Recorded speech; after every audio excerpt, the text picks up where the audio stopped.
Turma, fim de semana, chegando com corridas, tivemos...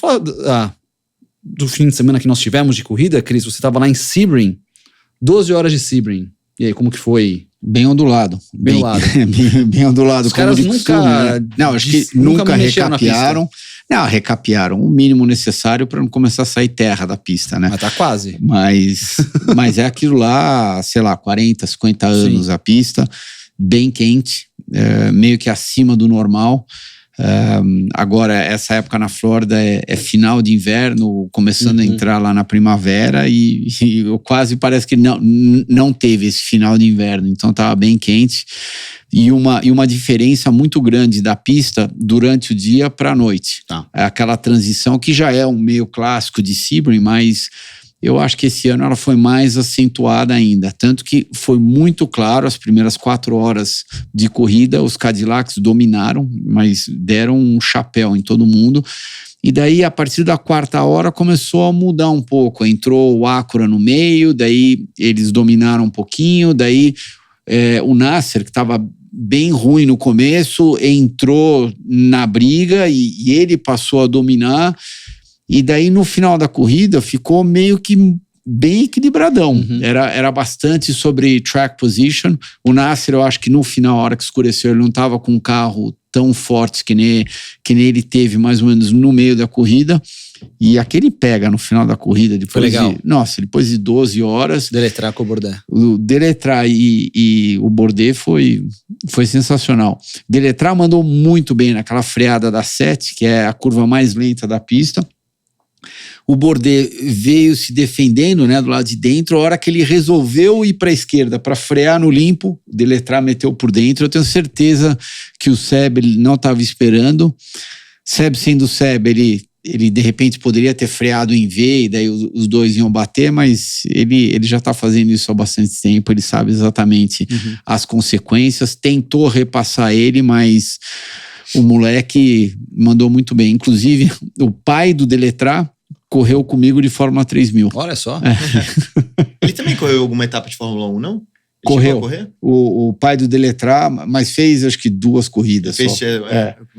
Mas ele chegou a correr de Fórmula 1. O Serrinha terminou em segundo. Isso. De GT. O Fraga terminou em quinto. Estava em segundo. Até o finalzinho da prova. Então, até o finalzinho da prova, inclusive... Ele cometeu um erro, desceu do carro, pediu desculpa para todo mundo, foi bem legal da parte dele, inclusive, mas teve forte a corrida inteira. O carro 74 deles teve muito bem durante a corrida toda. E falar o que de Sebring? Sebring sempre sendo Sebring, mais de 100 mil pessoas assistindo a corrida, um espetáculo. Tudo aqui com o Pipo, depois da panca que ele teve.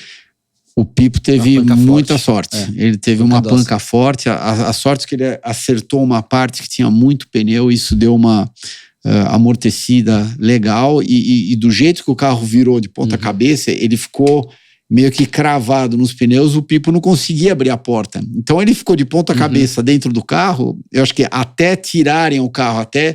Como eles viram que não estava pegando fogo, que não tinha nenhum risco, mas ele ficou no mínimo uns 8, 10 minutos de ponta cabeça. Daí conseguiram abaixar o carro, ele abriu a porta, soltou o cinto, desceu do carro, galera inteira aplaudindo, claro, né? Porque ele estava bem. Estava em primeiro? Não, que ele estava bem fisicamente. Certo. E ele saiu do carro, deu um thumbs up lá para todo mundo ficou, claro, muito contente. E é óbvio, quando ele estava de ponta cabeça, você fica preocupado, porque você não sabe o que aconteceu com o piloto. E ele estava forte a corrida inteira dele. As primeiras 4 horas era o carro da Ganassi e o carro da Action Express meio que invertendo o tempo todo, né? Um pouco em primeiro, o outro. E ele com certeza estaria brigando pela vitória no final da corrida, o Pipo, o Mr. Sebring, né? Ele já ganhou o quê? 4 vezes, né? Eu tava na dúvida. Drive to 5, então, ele tava tentando ganhar a Sebring pela 5ª vez, né? Tipo Christensen em Le Mans.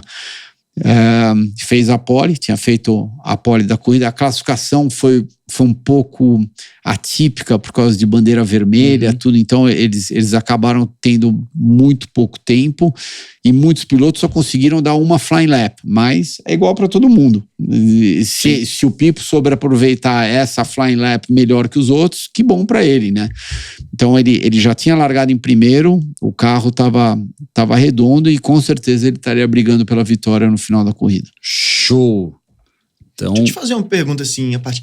O IMSA porque eu tava falando com os pilotos outro dia, eu não sou eu adoraria correr em corridas de endurance, mas eu não acho que culturalmente e tal, nunca. Acho que no Brasil o pessoal acompanha menos, né? Mais voltado pra Fórmula 1, até a Fórmula E também, acho que é um dos desafios que ela tem. Mas eu tenho começado a assistir um pouco mais e conversado mais com pilotos. E aí me falaram que no regulamento, o peso tipo assim, o carro tem o peso X. E aí o peso dos pilotos não importa. Então, se você for meu companheiro de equipe e eu for 10 quilos mais leve, eu tenho essa vantagem sobre você. É assim mesmo? Sim. É desse jeito. O piloto mais leve tem vantagem. Por isso que às vezes quando você olha os trios de pilotos, pega o Nick De Vries na Toyota. Ele anda com os caras mais leves e aí os outros 3 do outro carro são os pilotos um pouco mais pesados. Entendi. Senão, se você anda... O Nick De Vries pesa 60 quilos com tudo. Tem pilotos que pesam 80. Mas 20. como é que funciona? Pega a média dos 3 e esse é o peso do... Por que... Ou é o peso do carro? É pra ter menos... Pra ter menos desvantagem ou vantagens, pega os 3 mais leves e os 3 mais pesados. Sim. Pra andarem juntos, entendeu? Se você misturar muito, é melhor. E também por causa de tamanho de banco, essas coisas. Se você vai misturar pilotos de vários tamanhos, o banco fica muito diferente. Você pega 3 pilotos com um porte parecido, é muito melhor para troca de pilotos, aquilo, e também peso mais parecido durante o carro, né? Mas o Nick... O Chris pode defender, eu pode falar, mas o cara leve no endurance, pequeno, tem uma vantagem relativamente boa. Não, mais ou menos isso. Se você consegue montar a sua equipezinha, claro que peso importa, concordo com você, mas ao mesmo tempo, se os 3 conseguirem andar com o mesmo banco, é o ideal. É o ideal. Que foi isso que aconteceu. Eu e o João, durante muitos anos, nossa, saía um, entrava outro, estava trocando 6 por meia dúzia. E isso daí, sinceramente, até hoje, eu ainda acredito que era uma das vantagens que a gente tinha, e raramente tinha diferença de pilotagem. Talvez algum detalhezinho, ele não estava, de repente, numa curva de alta, ele não estava tão confortável com o carro, ou talvez eu não estava tão confortável com o carro, mas era muito pouca diferença. Era pelo, exatamente. Aquilo que ele gostava de ver no carro, eu também gostava.